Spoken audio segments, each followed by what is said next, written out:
지식 담기를 클릭해 주셔서 감사합니다.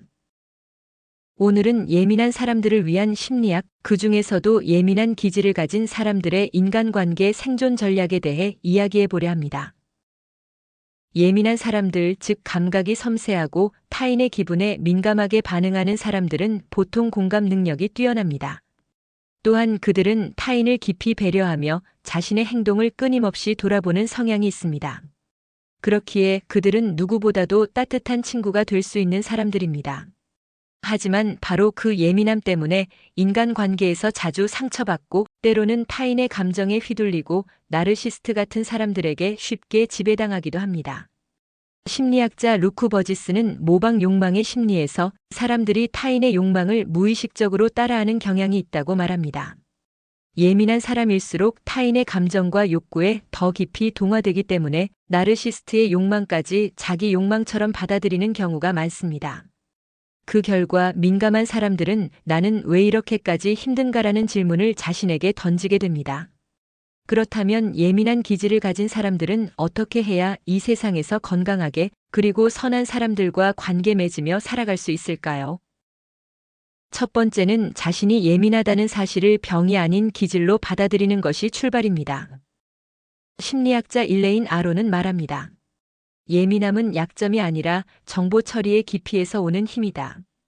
예민한 사람은 표면적인 말보다 말하지 않은 감정의 흐름을 먼저 읽을 수 있고 사람의 진심을 감지하는 능력이 뛰어납니다. 이는 인간관계의 본질을 꿰뚫는 힘입니다.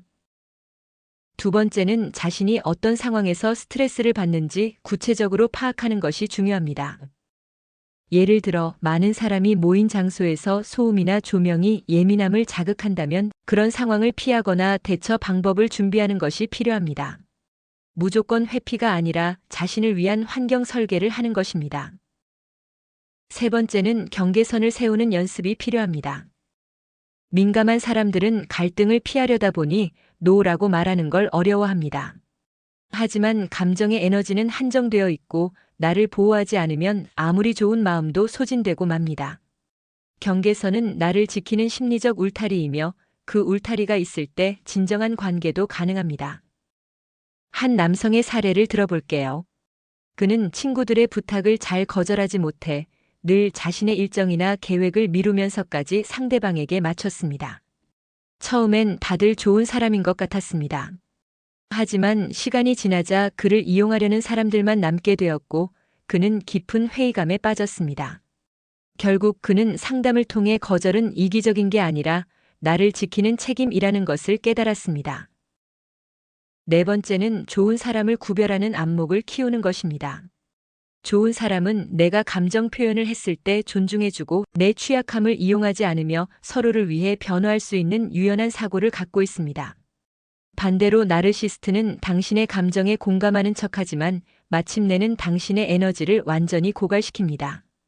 관계 속에서 나의 감정이 자꾸 무시당하고 상대의 말에 늘 죄책감을 느낀다면 그건 경계해야 할 신호입니다. 다섯 번째는 예민한 기질을 가진 사람들끼리의 관계는 큰 치유가 될 수 있습니다.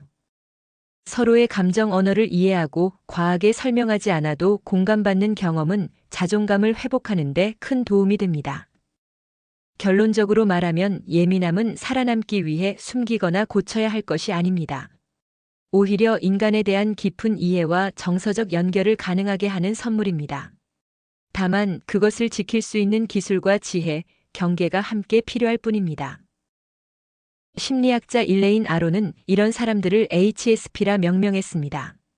일레인 아론은 이 기질은 타고나는 것이며 병이 아니라고 말합니다.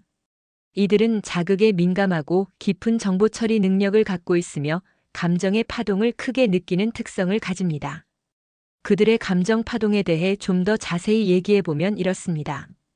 친구의 말투나 표정이 조금만 달라져도 그들은 그 변화에 즉각적으로 반응합니다.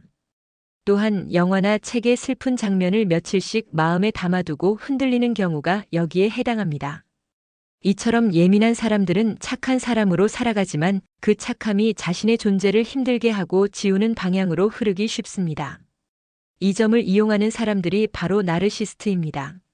나르시스트는 다른 사람의 공감 능력을 자신의 지배 욕망의 도구로 삼는 사람들입니다. 처음엔 칭찬과 관심으로 예민한 사람들을 끌어당기지만 점차 상대방을 조종하고 통제하려 합니다. 민감한 사람들은 상대가 힘들어 보이면 외면하지 못하고 스스로를 희생하면서까지 그 관계를 유지하려 합니다. 결과적으로는 자존감이 무너지고 자아가 피폐해지는 악순환에 빠지게 됩니다. 한 여성의 이야기를 소개할게요. 그녀는 회사에서 늘 동료의 표정 하나하나에 신경을 씁니다.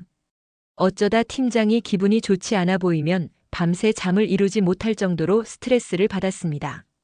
처음에는 그녀의 세심함과 책임감이 장점처럼 보였습니다. 하지만 점차 그녀는 감정적으로 지쳐갔고 어느 날 갑자기 퇴사를 선택했습니다. 그녀는 자신을 이렇게 표현했습니다. 나는 늘 다른 사람의 마음을 먼저 생각합니다. 그런데 정작 내 마음을 들여다보는 법은 몰랐습니다. 이 영상이 예민한 당신에게 작은 힘이 되었기를 바랍니다. 다음 시간에는 나르시스트를 처음부터 구별하는 법과 민감한 사람에게 안전한 인간관계의 조건에 대해 이야기해 보겠습니다. 오늘 지식 담기의 이야기는 여기까지입니다. 함께 해주셔서 고맙습니다. 영상이 좋으셨다면 구독과 좋아요 부탁드립니다.